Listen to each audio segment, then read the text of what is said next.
Hola, buenas tardes a todos, a todas. Muchísimas gracias, Paulina, por la presentación y gracias, Catherine y Fernando, porque precisamente quería coger ese hilo, ¿no? El de la colaboración y llevarlo a un terreno más concreto y más urgente como es el de las emergencias climáticas. Entonces, bueno, en el ratito que... ¿No me pasa? Ah, vale. En el ratito que vamos a estar hoy, ¿no? Quiero centrar la charla en una idea principal y es que durante mucho tiempo, ¿no? La empresa que quería actuar ante una catástrofe pues lo hacía de tres maneras. Lo hacía tarde, sola y de forma puntual, ¿no? Al final llegaba cuando ya había pasado lo peor, actuaba por su cuenta, ¿no?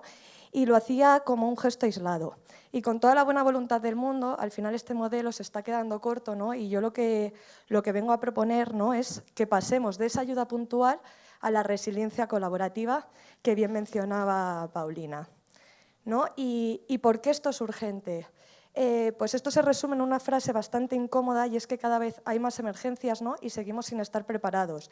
Según el Atlas de la Organización Meteorológica Mundial, el número de desastres provocados por el clima se ha multiplicado por 5 en los últimos 50 años, es decir, 5 veces más. Eso equivaldría a un desastre climático al día de media en el mundo, ¿no?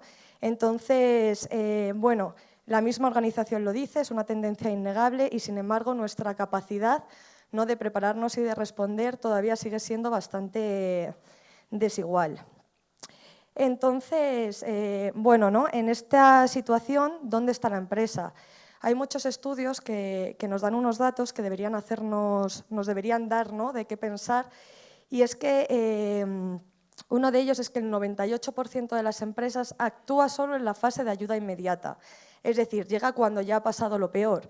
Apenas el 1% trabaja en la preparación, ¿no? Y estamos hablando de que solo el 8% trabaja en la resiliencia y la mitigación de riesgos. Y realmente sí que reaccionamos, ¿no?, pero no nos estamos preparando, y no es porque la ciudadanía no lo espere, porque al final los datos de percepción también son bastante reveladores, ¿no? Apenas el 37% de la ciudadanía, ¿no?, sabría qué hacer ante una catástrofe, y entre el 5-8%, ¿no?, dependiendo del país, acudiría a su empresa como fuente de información fiable. Y fijaos qué paradoja, ¿no?, que al final la ciudadanía casi no cuenta con las empresas y, sin embargo, ahí hay una gran expectativa que cubrir. Y al final, donde hay una expectativa, hay una oportunidad, ¿no? Entonces, esta es una de las segundas ideas que os quería dejar bien claras, es que al final prepararnos en voluntariado corporativo en emergencias es una oportunidad para todos, tanto para empresas como organizaciones sociales, y no es solo una obligación. Vale, el ciclo de una emergencia se divide en 4 fases. Habría una primera, que es toda la parte de mitigación de riesgos, habría una segunda, que es la parte de preparación, una tercera, que ya sería la fase de respuesta, ¿no?, justo después de la emergencia, y luego ya una última fase, que sería la parte de recuperación. ¿Dónde está el problema? Pues que al final la mayoría de actores entramos solo en la fase de respuesta, ¿no?, que es cuando pues todo el mundo quiere ayudar, y sin embargo el valor diferencial, ¿no?, lo que está aportando un valor real es pues estar en esa fase anterior, ¿no?, y quedarse después. Entonces, cuando yo os decía que esto era una oportunidad, ¿por qué? Pues para las empresas por 3 razones principalmente. La primera es reputación, ¿no? Al final la mayoría de consumidores pues prefieren empresas, ¿no?, que se comprometen con causas sociales y medioambientales. Luego, la segunda es lo que llamamos licencia social para operar, ¿no? Al final, ninguna empresa opera en el vacío, opera en comunidades, y cuando la catástrofe llega a esas comunidades y, por tanto, a los propios empleados, pues estos esperan que la empresa esté a la altura. Y la última sería el impacto en las propias personas de la organización, ¿no? Al final, cuando un empleado participa como voluntario él mismo, ¿no?, se dispara su compromiso, y ahí estamos generando un orgullo de pertenencia, estamos generando cultura, ¿no?, y estamos reteniendo talento. Y para las organizaciones sociales, pues ¿por qué es importante? Pues porque al final al sumar a las empresas y a sus equipos, pues multiplica sus capacidades, ¿no? Está aportando manos, está aportando conocimiento técnico y seguramente logística y recursos cuando más escasean, ¿no? Y el otro punto es ese, ¿no?, que al final empresa y organización social, cuando se juntan, van a llegar mucho más lejos de lo que lo haría cualquiera de ellas por separado. Vale, bueno, hemos visto por qué es urgente, ¿no?, por qué es una oportunidad, Pero al final aquí hay una idea fundamental y es que improvisar en las emergencias hace mucho daño. Entonces, ¿cómo podemos hacer las cosas bien? Pues justamente en Bollies trabajamos esto con un grupo de gestores de voluntariado corporativo y bueno, salió este decálogo con 10 ideas claves, ¿no?, de cómo actuar ante emergencias climáticas. Obviamente por tiempo no puedo ir una por una, las podéis encontrar en nuestra web, en Voluntar, en la parte de la Voluteca, pero bueno, las he querido agrupar las principales pues en las 3 fases clave, ¿no? La primera sería la parte de antes de la emergencia, ¿no? ¿Qué sería importante? Pues oye, tengamos un plan de acción definido, tengamos un mapa de las capacidades internas de la plantilla, pues quién habla otros idiomas, quién tiene formación en primeros auxilios, ¿no? Incluso con qué logística y maquinaria contamos. Luego esa parte de coordinación previa, ¿no? No solo con las autoridades, sino también con las organizaciones sociales. Es decir, no actuar nunca por libre. Luego estaría esa fase de seguros y respaldo legal, que muchas veces se nos olvida y luego es la que más problemas nos da. Y luego ya estaría esa parte de formación física, no solo con los equipos de protección, ¿no?, sino también con ese apoyo y formación psicológica y emocional, porque al final quien se expone a una situación de emergencia no puede vivir situaciones muy duras en las que tiene que estar preparado. Luego estaría esa parte del durante la emergencia. ¿Qué sería importante? Pues, oye, que tengamos roles claros, definidos, que tengamos coordinadores, ¿no?, que puedan velar por la seguridad y el bienestar de nuestros voluntarios, que tengamos una comunicación transparente, ¿no?, sobre los riesgos y objetivos de cada una de las acciones que vamos a hacer. Y luego hay un principio de oro en la ayuda humanitaria que es el de no hacer daño, ¿no?, porque a veces con las mejor de las intenciones se estorba y es importante entender que no toda ayuda es útil en todo momento, ¿no? Entonces, bueno, aquí entender qué se necesita de verdad, cuándo y dónde, muchas veces es casi igual de importante que movilizar recursos. Y luego ya entraríamos en esta fase de después, que quizás es la que más se olvida, ¿no?, que es evaluar el impacto real de lo que se ha hecho, es decir, a cuánta gente hemos ayudado, cómo les hemos ayudado, cuidar emocionalmente también de nuestros voluntarios, incluso con apoyo psicológico, ¿no?, si hace falta, reconocer, agradecer, ¿no?, el compromiso de los voluntarios y lo más importante es no marcharse al final cuando se apagan las cámaras, porque al final la reconstrucción de las comunidades es a medio y largo plazo. Y además es justo en este punto cuando un voluntariado corporativo, ¿no?, con sus experiencias, con sus conocimientos técnicos, quizás pueda aportar mucho más valor, ¿no?, que la foto del primer día. Nosotros desde Bollies vivimos esto muy de cerca durante la Dana de Valencia de 2024. Para quien no conozca lo que ocurrió, pues la Dana fue unas inundaciones muy graves que ocurrieron en los alrededores de la ciudad de Valencia. Nosotros en Bollies lo vivimos precisamente muy cerca porque Bollies es una empresa valenciana.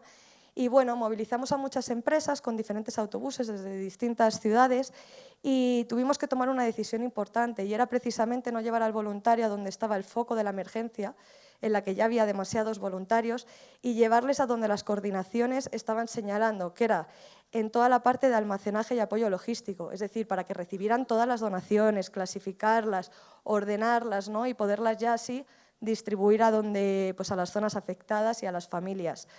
Y justo aquí en estos centros de almacenaje nos dimos cuenta de que la solidaridad por sí sola no bastaba, porque al final llegaban infinidad de donaciones, la mayoría no respondían a las necesidades prioritarias, muchas venían mezcladas, sin clasificar, ¿no?, y en la mayoría de los puntos de almacenaje ni siquiera había espacio para estas donaciones, ¿no?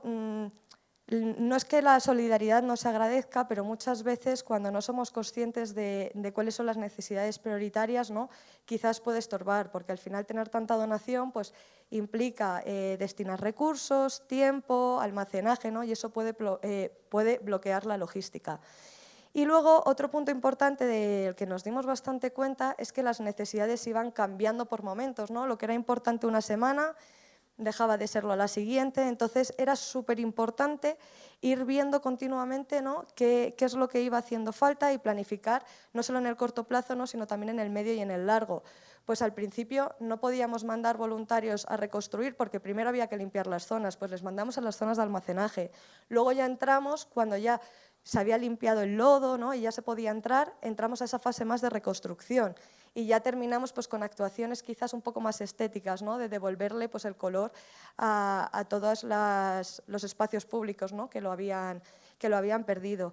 Entonces, bueno, ayudar bien, ¿no? Al final es entrar donde tu aportación resuelve una necesidad real y en el momento adecuado y sobre todo bajo una coordinación clara, ¿vale? No solo hay ejemplos en España, también os quería traer este de Colombia, ¿no? En Cartagena, tras las inundaciones provocadas por el huracán Iota en 2020, pues bueno, el colectivo Traso y la Andy Seccional Bolívar, ¿no? reactivaron la campaña Entre todos nos protegemos, pero esta campaña era una campaña que ya se había activado durante la pandemia pues para coordinar esa ayuda entre empresas y la ciudadanía. Entonces, ¿qué pasó? ¿No? Que gracias a que tenían esta estructura previa, pues pudieron movilizar recursos mucho más rápido y se pudieron coordinar con la administración y las comunidades de forma mucho más inmediata. ¿Vale? Y otro punto importante fue que no solo ayudaron en la respuesta, sino que también continuaron en esa fase de recuperación, ¿no? Ayudando a la vuelta de las familias y la reconstrucción de sus viviendas. Entonces, ¿por qué me parecía importante este caso? Pues porque estuvo durante las 3 fases. Estaban preparados antes con esta estructura previa, estuvieron coordinados durante la respuesta, ¿no? y luego se quedaron después para la fase de recuperación. Y bueno, ya vemos que esto funciona a nivel local, pues imaginaos, ¿no? cuando llevamos esto a una mayor escala, ¿no? Y es por eso que hoy principalmente os vengo a presentar el proyecto Resiliate. Resiliate es un proyecto que pertenece al programa europeo Horizon Europe, tiene una duración de 3 años, cuenta con más o menos 5 millones de euros y reúne a un consorcio de empresas internacionales de una decena de países, ¿no? en la que desde Bollies somos socios.